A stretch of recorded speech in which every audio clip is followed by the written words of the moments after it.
Bagaimana saat aku pertama kali bertemu dengan anak berkebutuhan khusus? Jadi ceritanya ini saat kuliah. Kita nggak punya bekal, kita nggak tahu bagaimana harus menghadapinya.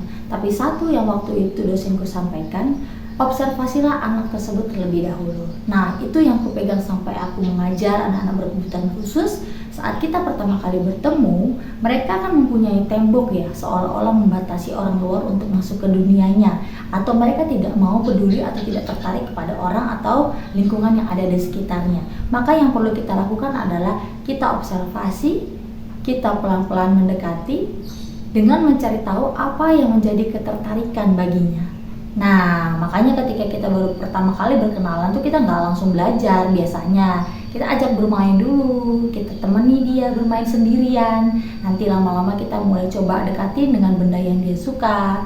Lalu kita mulai tawarkan benda-benda atau mainan yang dia suka. Sambil kita lihat apa yang dia suka, pendekatan seperti apa yang dia bisa terima. Karena ada yang suka dengan pelan-pelan, ada yang suka dengan bernyanyi, ada yang suka dengan diajak berbicara, ada yang kita tidak terlalu dekat dengan dia, harus jaga jarak. Jadi banyak tipe, kita harus aware dengan itu. Makanya ketika baru pertama kali bertemu atau menghandle atau anak kita sendiri nih, kita kesulitan mendekatinya, maka mulailah dari observasi terlebih dahulu. Amati apa yang dia suka lakukan sehari-hari, mainan apa yang dia sukai. Setelah itu mulailah bertahap, karena ada fase transisi. Tidak mungkin ketika baru pertama kali bertemu anak langsung merasa nyaman, ya kan? Anak-anak kita aja yang normal kalau ketemu orang baru merasa nggak nyaman, perlu 2 atau 3 kali pertemuan. Nah, bagaimana dengan mereka yang mempunyai masalah dalam hal sosialisasi?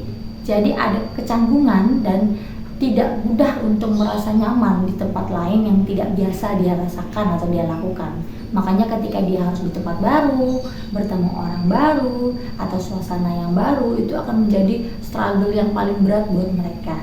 Jadi kita tidak boleh paksa, kita harus lakukan pendekatan dan transisi secara bertahap, gitu ya. Mudah-mudahan ini bisa menjadi bekal buat kita. Jadi kita nggak main langsung cucuk-cucuk gitu aja.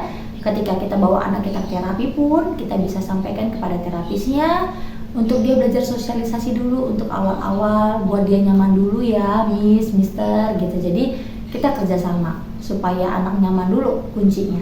Ketika sudah nyaman, maka pelajaran apapun yang disampaikan pasti akan masuk dengan mudah.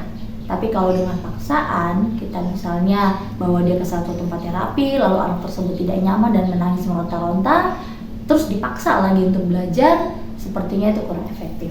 Jadi yang paling pertama adalah observasi, yang kedua dibuat fun dan menyenangkan. Oke? Thank you.